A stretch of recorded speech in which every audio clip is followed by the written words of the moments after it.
Hello friends, आज हम topic discuss करेंगे क्लास 12 से increasing and decreasing function. Chapter है डिफरेंशिएशन। जो क्वेश्चन हम आपको इस वीडियो में करके दिखाएंगे वो या तो एनसीईआरटी के होंगे या फिर डिफरेंट रेफरेंस बुक से लिए गए होंगे। इस वीडियो को स्टार्ट करने से पहले कुछ कांसेप्ट है जो इस टॉपिक से जुड़ा हुआ है, पहले वो देख लेते हैं। ठीक है, तो चलिए अपना वीडियो स्टार्ट करते हैं। जितने भी क्वेश्चन आप इस टॉपिक से करेंगे उसमें आपको fx गिवन होगा या कह सकते हैं y गिवन होगा। आपको हमेशा निकालना होगा f डैश x या फिर dy by dx, मतलब फर्स्ट डेरिवेटिव। अब कंसेप्ट उसी के बाद आएगा हमेशा। देखिए क्या कंसेप्ट है। ठीक है, जो भी आपने f डैश x निकाला, ध्यान रखिएगा आपको जो fx दिया हुआ है उससे आप क्या निकालोगे? सबसे पहले f डैश x।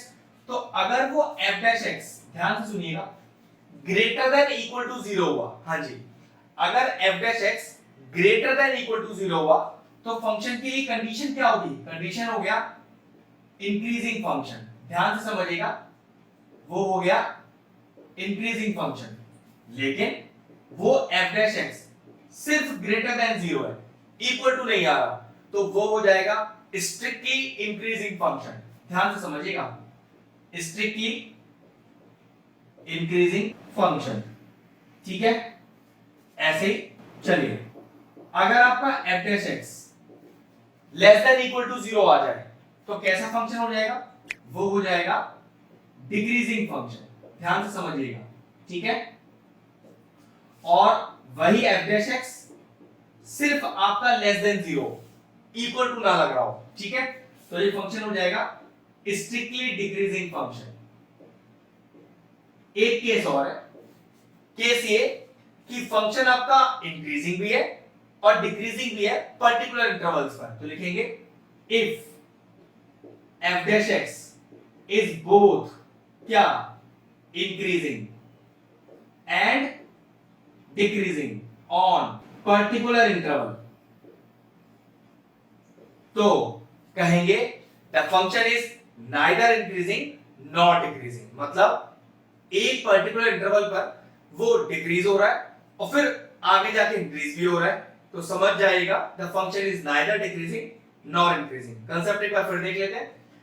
अगर first derivative greater than equal to 0 है तो इंक्रीजिंग फंक्शन, सिर्फ ग्रेटर देन 0 है strictly increasing function, less than equal to 0 है डिक्रीजिंग फंक्शन, सिर्फ लेस देन 0 है strictly decreasing function, function increasing भी है डिक्रीजिंग भी है, दोनों एक साथ है पर्टिकुलर इंटरवल्स पर, तो वो है नाइदर डिक्रीजिंग नॉर इंक्रीजिंग। ये छोटा सा कांसेप्ट था। अब इस टॉपिक से जुड़े दो टाइप के क्वेश्चन हैं। कौन से? पहला क्वेश्चन होगा इस तरह का कि find the intervals on which the given fx is increasing और डिक्रीजिंग। ठीक है, तो एक तो है इसमें आपको इंटरवल्स निकालने होंगे। Type 2, prove that the function is increasing और decreasing on the given interval. एक में आपको प्रूविंग करना है और एक में आपको इंटरवल्स निकालने हैं। तो दोनों टाइप के क्वेश्चंस मैं आपको करके दिखाऊंगा। बस कांसेप्ट ये ध्यान रखिएगा, जो भी क्वेश्चन होगा वो एनसीईआरटी का हो या फिर वो किसी रेफरेंस बुक का हो, इस कांसेप्ट को सीखे बिना आप क्वेश्चन नहीं कर पाओगे। ठीक है, ये कांसेप्ट आप अच्छे से सीख लीजिए। हम स्टार्ट करते हैं अपने क्वेश्चंस। चलिए, क्वेश्चन मैंने बोर्ड पे लिख दिया है। क्वेश्चन क्या कह रहा है देखते हैं। Show that the function fx is equal to sin x। sin x एक फंक्शन दिया है, प्रूव क्या करना है? Is strictly increasing on 0 to pi by 2, strictly decreasing on pi by 2 to 0 and neither increasing nor decreasing on 0 to pi। चलिए, अच्छा question है। तो सबसे पहले मेरा fx कितना दिया है मुझे? वो दिया हुआ है मुझे sin x। कुछ भी करने के लिए आगे सबसे पहले निकालना पड़ेगा f dash x, first derivative. तो चलिए f dash x ही निकाल लेते हैं। तो sin x का डेरिवेटिव cos x। तो हमें एक तरह से ये प्रूव करना है कि ये cos x ये तीनों कंडीशनों को सेटिस्फाई करेगा। अगर करेगा तो पक्की बात है मेरा गिवन फंक्शन उसी हिसाब से हो जाएगा जो मुझे क्वेश्चन में दिया हुआ है। तो सबसे पहले स्ट्रिक्टली इंक्रीजिंग। स्ट्रिक्टली इंक्रीजिंग तो जो f डैश x है वो हमेशा पॉजिटिव होना चाहिए, मतलब ग्रेटर देन 0 होना चाहिए। किस पर? 0 से पाई बाय 2 पर। तो आंसर यस हो जाएगा। तो चलो देखते रहो, अपना क्वाड्रेंट प्लेन बनाते हैं। ठीक है, 0 डिग्री, 90 डिग्री, 180 डिग्री, 270 डिग्री और 360 डिग्री।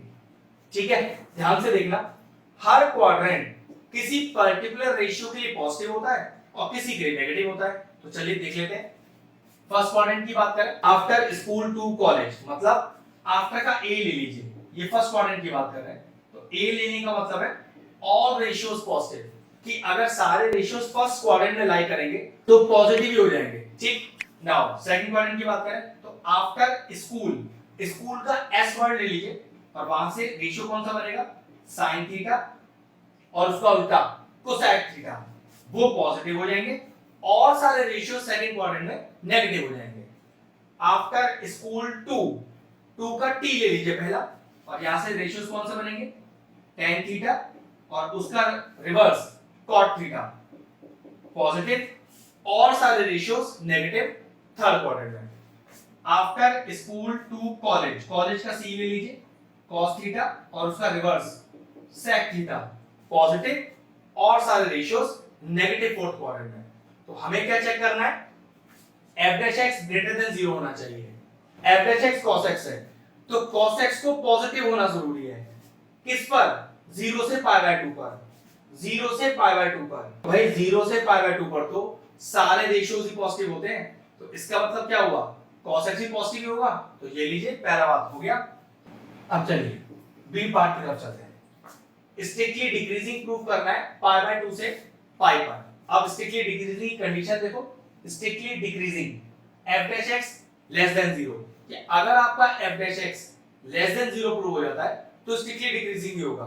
और वो लेस देन हमें देखो इंटरवल बता रखा है कौन से पर, π/2 से π पर। तो π/2 से π पर चेक करो f dash x cos x है, तो सेकंड क्वाड्रेंट में cos कैसा है भाई, चेक कर लो, सेकंड क्वाड्रेंट में cos नेगेटिव होता है लेस देन 0, और हमें लेस देन 0 ही प्रूफ करना था। ये लीजिए बन गई बात। तो कैसे लिखेंगे, f dash x is equal to cos x less than 0 on कहां से कहां तक, π/2 से π तक। ये लीजिए प्रूव हो गया। थर्ड पार्ट देखते हैं क्या कह रहा है। थर्ड पार्ट कह रहा है हमसे neither increasing not decreasing on 0 to π, मतलब 0 से π पर ये गिवन फंक्शन ना इंक्रीज कर रहा है और ना ही डिक्रीज कर रहा है। तो देखो सबसे आखिरी कंडीशन कि अगर f dash x increasing function भी है पर्टिकुलर इंटरवल पर और डिक्रीजिंग फंक्शन भी है पर्टिकुलर इंटरवल पर, तो ये नाइदर डिक्रीजिंग नॉर इंक्रीजिंग का केस हो गया। तो कैसे कहोगे आप बोलोगे कि since f dash x is increasing on the function 0 to π/2 and decreasing on the function π/2 to π, मतलब इंक्रीजिंग भी हो रहा है डिक्रीजिंग भी हो रहा है, तो therefore it is the case of neither increasing nor decreasing on 0 to π। बस लिख देते हैं प्रॉपर्ली कि since f dash x is increasing on 0 to π/2 and decreasing on π/2 to π, तो therefore it is neither a case of increasing nor decreasing, पूरा लिखेगा, it is neither a case of increasing nor decreasing on कहां से कहां पर, 0 से π पर, मतलब 0 से π के बीच में हमारा फंक्शन इंक्रीज भी हो रहा है डिक्रीज भी हो रहा है। तो सॉरी, ना तो ये पूरी तरह से इंक्रीजिंग है ना ही ये पूरी तरह से डिक्रीजिंग है, तो it is neither a case of increasing not decreasing on 0 to π। ये लीजिए क्वेश्चन फिनिश हो गया।